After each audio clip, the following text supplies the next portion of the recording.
Right, welcome to Man in the Van, brought to you by Holeshot Motorhomes. I'm not sat in a Holeshot Motorhome this time. I'm sat in, well, slightly bigger upgraded vehicle. That's no disrespect to the guys at Holeshot, but I'm sat in the battery gas Red Bull team with British mechanic Olly Stone. Been wanting to catch up with Olly for ages to do a Man in the Van. Seems like the best place to do it in the rig. In the rig, yeah, man in the lorry. Yeah, man in the lorry. Yeah. So, Olly, I want to go right back to the start. There's a load of people that will have no idea who you are, even know that you're British. Yeah. How did this whole journey begin? Like, did you ride? Yeah, way back. I rode. Obviously, not good enough to be a professional rider, which most mechanics are failed riders. I rode. I loved the moto and the passion. I ended up getting more into working on bikes than riding them. I was better at working on them, obviously, than riding them. And then went to Coy. It's funny because someone hit me up this week. I went to East Devon College down in Tiverton, did an apprenticeship. Worked at That's where you're from, right? Yeah, I'm from Somerset. So what's your hometown? Chard lad. He's a Chard lad. Somerset, but yeah, the accent comes back when I say that. Yeah, went to Tiverton College, did the apprenticeship, ended up stopped racing, was helping out a guy, Dave Yellen. Dave still rides and stuff like that, yeah, from Southwest. So helped Dave, and then got a shot a year later Motovision, which was MVRD with Mark Chamberlain and stuff. So then we did MXGP, and then worked my way through MXGP with CCM, was with 4P, and then stuff like that, and then went to Jackie Myers KTM. Then right place, right time. Spoke to Pro Circuit crew chief at the Donations in 2012, end of 12, and they needed a couple guys, and then phone call from Mitch, and then the rest is history. So So I often wondered how that happened. So you just went, you bold as brass, went, right, okay, let's see what could potentially be going on at Process. So you made the first... Not a yes and no, like, always a dream to work at Pro Circuit, and I've always been vocal about that since I was a kid when Ricky was racing 125s and stuff like that. So for me, to work at Pro Circuit was always like, that's the goal. Anything out after that is a bonus. So it was, I heard, because Jon Primo was a Pro Circuit at the time, so I worked with him in the MXGP, and I spoke to him in the Donations, and he was like, oh, we actually need 2 mechanics. So I'm like, oh, that doubles my chances, right? I need 2 guys. So I spoke to Dave Shaler, Big Dave, who was a driver at Cass Honda, and everyone knows him in the British Championship pits, and he was always tight with me. Right, Dave? Yeah, right, Dave. I've heard Dave, big one, but Dave, I said to Dave, hey, go feel it out. So he had a good relationship with Mitch and Zach and stuff like that at Pro Circuit, and he came back and said, hey, in the way he is, spoke to Zach, he knows who you are, send him a CV and see what happens. And then lo and behold, it was Karate Championship party, I think, that night in Lommel, and everyone was drunk. It was the end of the season. Shit. You were probably there. Oh, absolutely, I was there. I remember talking to you that night. Yeah, everyone was there. Vaguely. Remember, I don't want to throw him out, but that was good pie. That was good pie. Yeah, because Sean Simpson was behind the bar with his shirt on, pouring his own drinks. It took ages to find it, but once I got there. Sorry, Sean, Actually, BC, Brian Connolly, if you're watching this, remember how we had to jump in the car and how we got to that party? So BC, just a little recap there. It's good to bring that back. Oh my God, yeah. Just getting there was an experience. So that one, I was at that party, and I remember I spoke to Zach that night, who was there with Baggett, Team America, and stuff like that. So then I remember the next morning I was like pretty hungover, but I was like, oh, I spoke to Zach last night, and then Dave was like, hey, make sure you send him a CV. So pretty much, it's crazy, I just sent him a resume over Facebook, because I didn't have his email or anything like that. And then I didn't hear nothing back, and I was like, oh, that was strange. And then literally 3 or 4 days later, there was a phone call from Corona, California. So like, it was them boys, and they were like, well, if you want a job.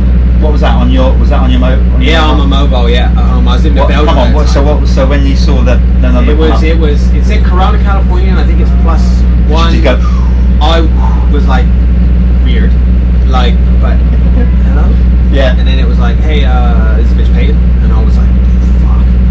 Yeah. Okay, take a breath. And he was like, yeah, we need a mechanic. Here, you're interested, and you're a good guy. And then when can you get here? And I was like, I'll be there by the end of the week. I'll start swimming now. Yeah, end of the week. So it was like, it all happened real fast, but it was like, I had to pinch myself, you know, and then it was like, got offered the opportunity, and then I ended up being there for 9 years. So I honestly feel like, come on, this is 10th season in America. 10th season in America this year. I can't believe that big time. Like that only seemed like yesterday, man. It has, because like it's weird.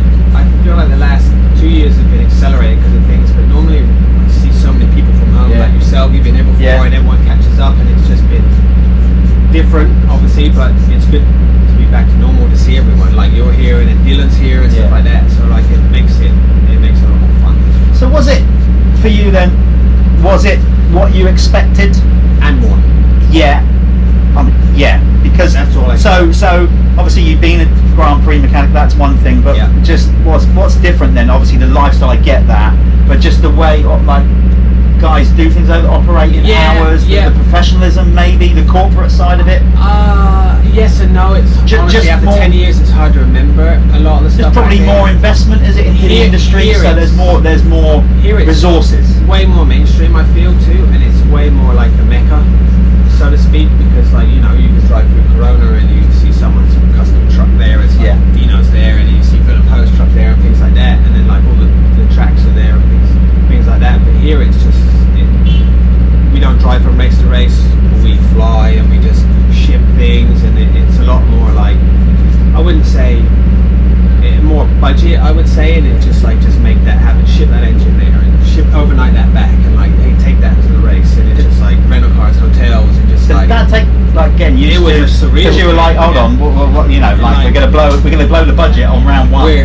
Like I'm used to living in the back of the lorry and then going from race to race and then hanging out and stuff like that, and now it was like no, hotel, rental car, airport, hotel, rental car. It's just the same pattern over and over. Like this race, San Diego's good because we just drove down this morning, things like that, but in a minute when we start going, the semi won't be at the shop for 6 months. It'll leave and it won't come back until Motocross, so then it will be around for 2 weeks and it will go again and it won't come back for like 4 months. So it's different in that way. Did it give you then more so obviously I know that you guys work so hard and you're so meticulous, you have to be racing AMA, Supercross and Motocross, but did that then free up, like give you more time than you expected, more personal time, because you're not having to doing 250 class? I would say because you would do 6 races on your west coast and then it goes east, and then you're like, I got 6 weekends off or whatever, so what would happen then with those? So you'd still get out with Austin? The way it would work is as soon as the Supercross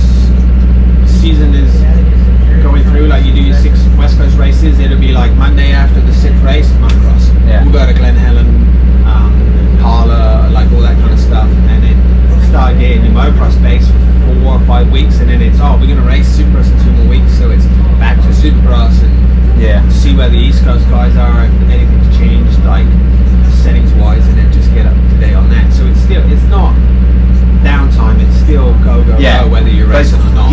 But just not the intensity just break of the racing. routine. So like this year's my first year at 450, so I'm not a little nervous of getting burnt out, because we have a good structure of the team, and like never had a day off before I fly or anything like that. So here it's kind of cool, like you're gonna fly on Thursday, so maybe just get your work done on Wednesday and go home and chill. So, but I feel that's the only way you can do 70 rounds of Supercross on the backs. 1 weekend off. Kinda don't want to get burnt out, and I have been burnt out in the past. Like when we go motocross, it's like 100 degrees, 110 degrees outside. Just we fly to main airports and we have a 3-hour drive for a motocross race. So like it's a lot of travel. That for me was the biggest thing to get used to, is the travel. Traveling in Europe's one thing, right? But America you drive like this in Europe. Exactly. So like we would have a sprinter, and we're like, we're only like 4 hours from the shop, from home or whatever. So you go from the race, bounce back to the shop in the sprinter, but 3 you would take test driving and things like that. But here it's like to go to New York to like Unadilla, so it's 2 flights. It's like leave at 4 a.m. It's a stop somewhere Atlanta or somewhere like that, and then it's another flight to Syracuse Airport, and then it's a 2.5-3 hour drive to the little town where the track is. But I ain't complaining one bit. That's not me complaining. That's a difference in America to Europe. The contrast with it. So with Austin then, so how did, obviously close and these many times you were leading the Supercross series, whatever, and didn't kind of work out. How did this come about? Did you just feel like you needed a change? Yes, very much so. Wasn't I mean, I love what I do, and then like there was other opportunities that arose in the circuit. But for me, I've done MX2, MXGP, I've done MX1, MXGP, and then I came here and I've been the 250 guy for 9 years. And I'm like, I wanted to do before. Not saying I'm getting off the road, but I ain't no sprint chicken anymore. And the travel wears on you and things like that. And I wanted to do 450s to become like one of those 450 guys. Like, I don't compare myself to a guy like Goose, because I haven't won no championships, but he, like these legends like Goose and things like J-Bone and like all those guys I looked up to as a kid, like they were winning. I love the fact races. that I love that. I love the fact that as a wanted to be a mechanic, so you have your idols too. Yeah, you know, I think that's brilliant. Idols, and I've been fortunate enough, like I know that those you appreciate guys. what it is. It's not just like, oh, that's just a guy. You know, that could be anybody that does that. Yeah, because that's not always the case. Yeah. You know, because it's more than just turning spanners. Isn't it? It is. It's. I say like I always said we're big brothers. We're shoulder to cry on. We're motivational. We're trainers. We're dietitians. We're like mechanics, but we're like we're suspension guys too because we have to make adjustments, and then we're like motor guys too because like we want to change specs, and it just like it's such a thing that nothing gets changed here without my opinion. It's like, hey, what do you think? Because it's just we do everything, but we're such a little part of everything too, you know. But I always look up to those guys, and I'm like, I wanted to do more than these before. So this came along, took an opportunity. It was weird, this came along. I mean, the industry's big, but the industry's small, and then it literally, I wanted a little change, and Tyler Keefe, the team manager here, kind of heard through a friend I used to work with and stuff like that, and he called me, and then I was like, okay, well, I wanted this, and this, and he was like, yeah, well, no problem. And it was like, all right, sign me up. So how with the whole thing with leaving Austin, how was that a wrench? I mean, you knew you made your mind up, but almost like any relationship, you know, it's never easy, right? It's hard because you have doubts, and I've not been happy for the last couple of years. I've struggled with self-motivation and a lot of things, wondering if I even wanted to still do this job. And everyone goes through it, I'm sure, and after such a long time, and the rewards weren't there for me as what they were in the beginning, because in the beginning I was just happy to be there. And then you get a sniff, you get a couple of wins, and you're like, hey, this is what it's all about. And then you need championships and things like that, and then it's like, and you lose them and it's paid there, you know, and then it's like, it was just the way it was. But for me, it was like, I just needed to do something. It was difficult, but like everyone respected my decision, and Mitch was awesome. He didn't want me to leave. He was like, "You're leaving," and I'm like, "Well, I kind of am." He was like, "Nope, you're not leaving." And then we left on such good terms. That's good, because let's be honest, Mitch can be a persuasive guy. Oh, he can, and he's like, "Hey, the door's always open. You can always come back," things like that. And it's funny because one of our Hot Tub was here last week, and then we went over there for dinner and stuff like that, and you just pick up the conversation where he left it, you know. So it's just like part of the family. Like my girlfriend and his wife get on really well and stuff. So it's cool. I still get invited to the parties. That's all right. That's key. But yeah, he knew, and he's like, "Hey, you're gonna be a 450 factory guy." So a factory 450 mechanic, it doesn't get much better than that. No, not AMA, Supercross. You know, it is what it is, isn't it? It's the best of the best. So I trying to be humble and grounded and just, you know what I mean, not take it for granted. As I said though, when like you put all that energy into a rider, so you know when you lead riders, it must be, as I just said, like a bit of a wrench, because you've built that relationship, you've made memories and stuff together, and it was hard because the energy that you've invested personally into a rider, right? It was hard, and I said this before, like when Austin turned pro, it was like, hey, I'll turn pro, and this guy's my mechanic, which was me, and then we started this journey, and it was really successful, and then I was like the big brother, if you know what I mean. Like I was like, hey, no, we need to do it this way, and it was always the way it was, and he always respected that, and it turned out to be quite a successful team. We didn't win no championships, but it was hard to walk away from that. I bet. If you know what I mean. It was upsetting, and I know he was bummed, and his family was upset and things like that, but it was, like I said, I had to do it for me because there was this opportunity, and if I turn this opportunity down, I don't know what opportunities are going to come up in the future. You know, like that's life, right? You got to door opens, you either walk through or you close it. Absolutely, you got to do it while you can. So how's this working out? Because let's be honest, you know, there's a British vibe about it. There is. Justin's, you know, married to a Brit. Yeah. You're that side. Is he starting to get worn down with British humour? I think he thrives off the British humour and the one-liners. Does he understand certain phrases? He does. Yeah, he does. Okay, that's good. And now, like, you were here and stuff, and some of my friends come over, and then he picks up a little bit more. And So if I go up to Justin later on and go, all right, mush, he'll be okay with that. He'll understand what that is. So how's that? So that's going pretty good. You feel like you've clicked straight away with it all? Pretty much. I mean, I was nervous. You out there? Yeah. Yeah. Someone shut up. No, I got my bike. Leave it out. Yeah. See you in the morning. He needs to hit the road for the traffic. Oh yeah. But, so do I actually. Anyway. Yeah. So I was nervous, like it's just in Barcia. You know what I mean? Like I was like. Why was you nervous? Was you nervous because of potentially his reputation on the track and not really knowing him that well? Probably not knowing him that well. Like for me, if I don't really know anyone, I'm kind of like quiet and I hold back a little bit. And for me, it was a big change. I've gone from a Japanese bike to an Austrian bike now, like a Euro bike, and it was a lot different. It was a bigger change than what I expected. Like, you know, they say you can't teach old dogs new tricks. That's exactly how I felt for 3 months. Like the whole off season, I was like, this one, I grabbed the wrong T-handle and things like that, and I was like, you can't learn it without throwing yourself in the deep end. So I kind of like got over that. But for him, I was like super nervous. I didn't want to make a mistake on the bike, and him think badly of me and things like that. And I was so nervous about the bike, and I was double, triple checking everything and things like that. So I feel like I've learned pretty well, and like we got over that. And now, for me, I'm having a lot of fun. Like the vibe at the test track and stuff, the banter is really good. Well, obviously now we're seeing more of that side of with Justin, the banter, everything like that. I mean, I've said it time before when I've been up. I would never want to be a mechanic. Honestly, I'm not saying that to blow smoke. You know, I've always appreciated that I've got the good end of the deal. Because you know, the fact when you reach a certain level, and you know as a rider, you are putting total trust in that, you know, that person to make sure that they have bolted something up right or whatever. Because if something did come loose of any note, it's not going to end well. No, and I've always had respect for people who want to be a mechanic. There's a lot of pressure, you know, and I put a lot of pressure on myself. I feel too, and then you just have to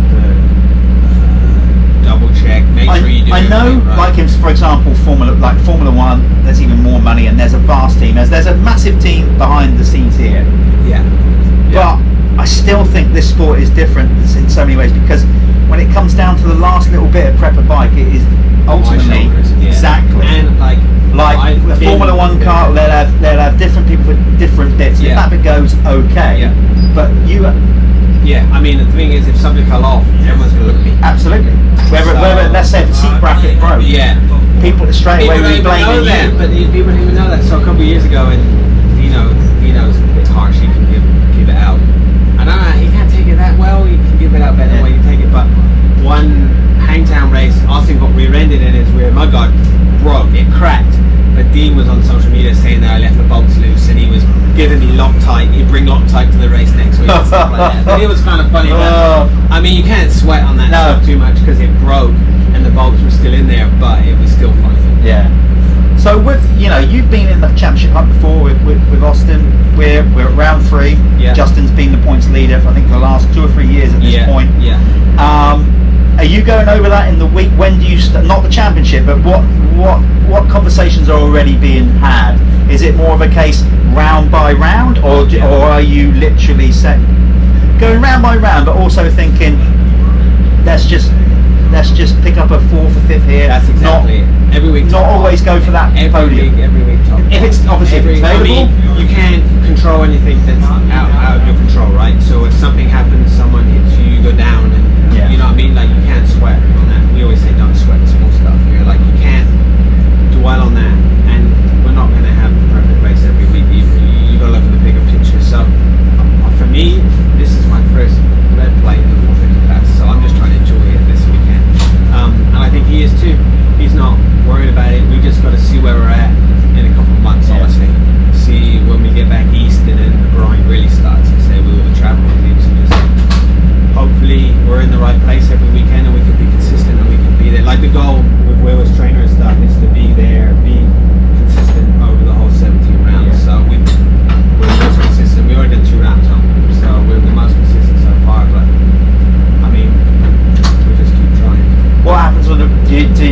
red plate? When you have to whip it off the bike, do you keep hold of one? All my red plates. I figured. I bet you would. Because I mean, it's not bragging myself. I got a few at home. Yeah. I don't have the number 1 plates, but all the red plates there. Yeah. Every one that I kept, so like the amount at home. Wow, mate, you've got a few more rounds to go. One day, I mean, look, I'm not just. No, we just tempting fate or anything, but the achievement, if you can one day as a mechanic get that 150 AMA red plate would be week by week. Yeah. That would be. I mean, I've already. That would be bad for a lad from lad from Somerset. Somerset. So, yeah. Boy, done good. So I mean, you've got the rest of the year ahead out here. Everything's going good with Justin. On a personal level, you're at a point now where, do you ever 10, 15, how many years we're in now, think you passed the point of getting completely homesick? I do miss home. I miss some of the necessities. Yeah. The little necessities and things. I miss. Well, you got your muffins. Yeah, he's got the crumpets. Got the English crumpets. We can get some tea bags and things like that. Tea bags are key. Tea everywhere else sucks, doesn't it? Yeah. Maybe not India, but certainly. For now, I'm not trying to look too far into the future. Yeah. I'm just trying to go all in on what I'm doing right now. But I'm not really that homesick. I miss my family and good friends and things like that. But it's hard. I just say that because I bumped into Langers, who designs Racer X. Langers, if you end up watching and asked him the same question, and he was kind of like, after a while it changes. I think it does, because I have a house here and things like that, and I feel that my roots are here for the time being. If you know what I mean. But like, I'm so invested in this, what I'm doing right now, you don't think about it. But you now, like I said, you're in the A game, you're in the limelight with AMA Supercross. Obviously, people watching home, if you never knew Ollie, you will now, so that's cool. You still got good connections, like Wobbs, for example. Wobbs just hooked you up. Thumbs up to Wobbs, just hooked up with his Superlight stuff. So we're helping Wobbs with the Superlight and bringing it into USA and stuff like that. So, and I guess Justin is going to be like every so often. He buzzes back to the UK when he can. The off season, he goes back for a few weeks. Things like that. I can't see you rocking up at Fat Cat though. I can see him rocking up at Fat Cat. He probably would, Oh, he did. He did, But I don't know if we could get back and he could do a race over there. I'm sure Gas could work something out. I'd come back to that. That's for sure. Yeah, that would be fun. Well, you never know. I mean, I know the nation. Now we know an organizer. Yeah, exactly. I'll just get that. I'll get him over for our Supercross. I'm sure he won't cost much. No, I'll probably cost him much. Put a word in. Trying to get Justin Barcia over to the Airborne Gunner Supercross. Yeah, that'd be a scoop. Ollie, it's been a pleasure catching up with you, as always. So keep up the good work. What are you going to do now? I mean, because it's media day today, but your man wasn't out there. He didn't ride. We weren't allowed to ride today. So you've just rocked up. You've gone through technical. Yeah, technical. We set up and everything. And now what? Back to the hotel. Chill. Yeah, pretty much. Now we just chill, and then I mean, it's kind of nice to go to a hotel down here tonight. Today is kind of like to relax, like we're chill. Yeah, you're quite far into this now. Yeah. As in, how long you've been doing it. So I'll ask you this final sign off of this question. Do you still get pre-race nerves like the day before, or do the nerves kick in near showtime? Yes and no. A1, I was nervous for his 450 race, but then last week I wasn't nervous. Maybe tomorrow a little bit of the red plate, but you can't let that get to you. If riders don't, then you can't show any pressure. You got to show that you're relaxed. Keep your rider. This is a red plate situation at round 17, most likely. Most likely, but we got to get there first. I'd love to be sticking this GoPro right over their shoulder when they're just to go off the line for the first heat tomorrow. But I can't. You're not allowed down there. No, I'm not allowed that. Damn. I just wire him up. Yeah, exactly. Maybe next time. Good stuff, mate. Go off to your hotel. That's Olly Stone. Justin Barcia's mechanic, but he's more famous than Justin, so that's why I spoke to him. Almost. Yeah. Nice one. Right. See you soon, folks. And thanks to everybody watching and all the guys at Holeshot Motorhomes for supporting what we do. Nice one. See you soon, guys.